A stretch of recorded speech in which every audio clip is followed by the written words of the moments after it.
Please welcome our next speaker, Professor Kors.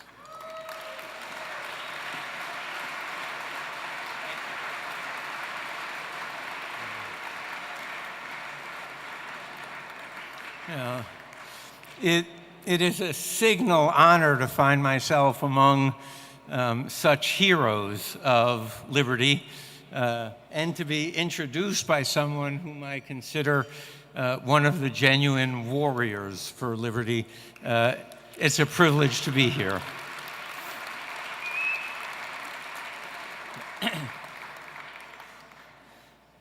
For those of you used to 50-minute speeches, I've been told to keep this quite brief. It's a toast. There is a reality independent of human wish, and no governmental schemes or grand designs can alter that central fact of human existence.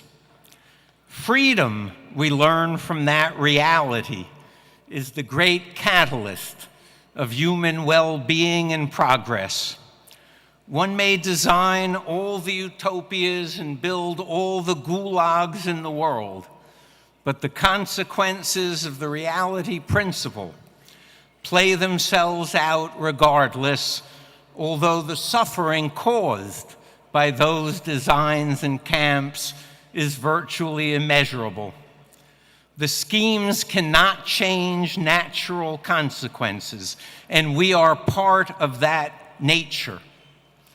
Men and women with economic, political, social, and intellectual freedom live not only freer lives, but lives of hope, bounty, social cooperation, opportunity, and mobility within society.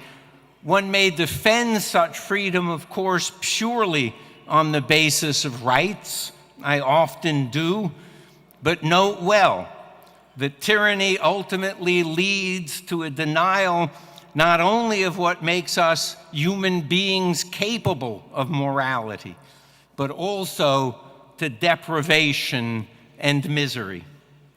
If people do crave richer, fuller, more peaceful, more hopeful lives for themselves and for their children, they must know that those richer, fuller, and more peaceful and hopeful lives can only be had with the freedom that you all advocate. There are decisions that are made for us by others, whether emperors or democratic majorities. And there are decisions that we each, as individuals, make for ourselves.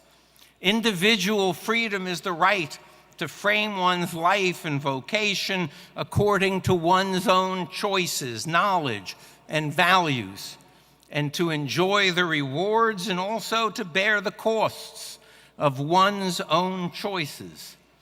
A free society is one where such individual freedom flourishes under the rule of law, as opposed to the capricious whims and schema of authority.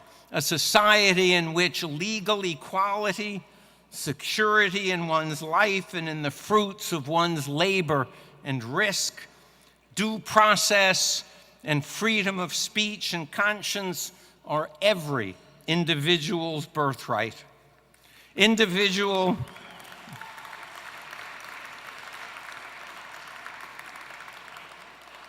You're not my colleagues at the university, I'll tell you. Individual freedom gives us moral dignity and has given us to an extent that no one could have dreamed possible the means to harmonize the activities of disparate actors toward human satisfaction. Societies based on individual freedom have produced both the greatest liberation from want, ignorance, and superstition, and the greatest increase of bounty and opportunity in all of human history. Vasily Grossman, the Soviet dissident, author of Everything Flows, wrote about the inseparability of individual political and economic freedom. Quote, "I used to think that freedom was freedom of speech, freedom of the press, freedom of conscience. But freedom is the whole life of everyone. Here is what it amounts to. You have the right to sow what you wish to make shoes or coats, to bake into bread the flour ground from the grain you have sown, and to sell it or not sell it as you wish. For the lathe operator, the steel worker, and the artist, it's a matter of being able to live as you wish and work as you wish and not as they order you to do."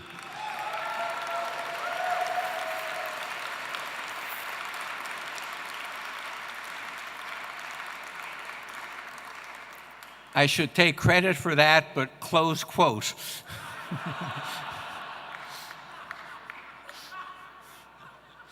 At times, most of us, and often with good reason, have felt despair at our current moment of history. The cause of individual rights, the rule of law, legal equality, and even belief in a free society appears to be losing not only its rightful place in the public square, but more and more losing the resonant voice of creative self-confidence, a self-confidence it has earned in the light of historical experience. Despair, however, is never an option.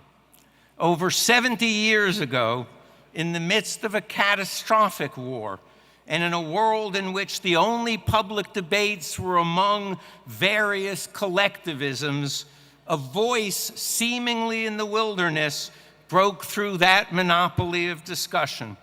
Friedrich Hayek in The Road to Serfdom.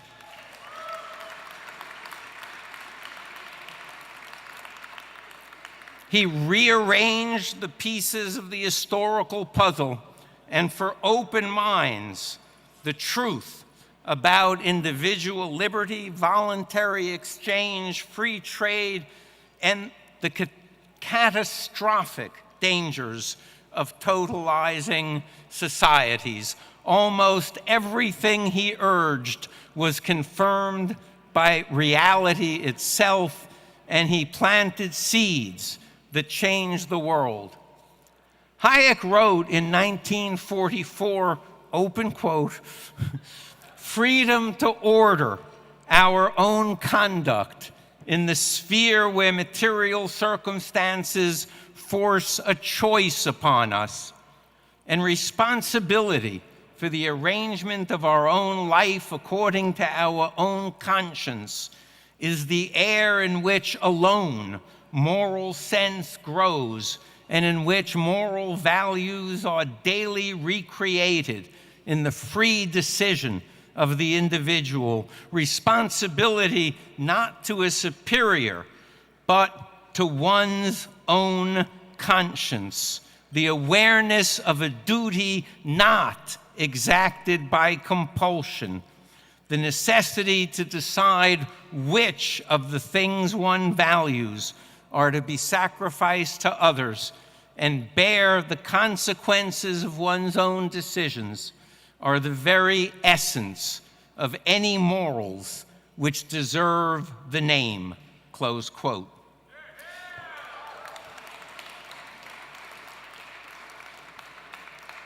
If I do half as well as Grossman and Hayek, I'll be overjoyed. It does require time for the reality principle to play itself out in human affairs, but the founders of the American Republic had it right, even if parts of their own truth themselves took a long time to bear full fruit, and even if those truths are once again in peril.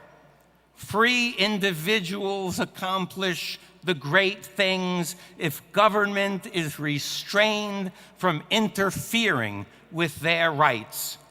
Legal equality is the great hope of humankind. Freedom of expression and conscience is the sine qua non of a decent society. You all have fought, and I know will continue to fight on behalf of those cherished and immeasurably precious values and institutions that make us truly human. It is our privilege to be in that great effort. Ladies and gentlemen, to the cause of freedom.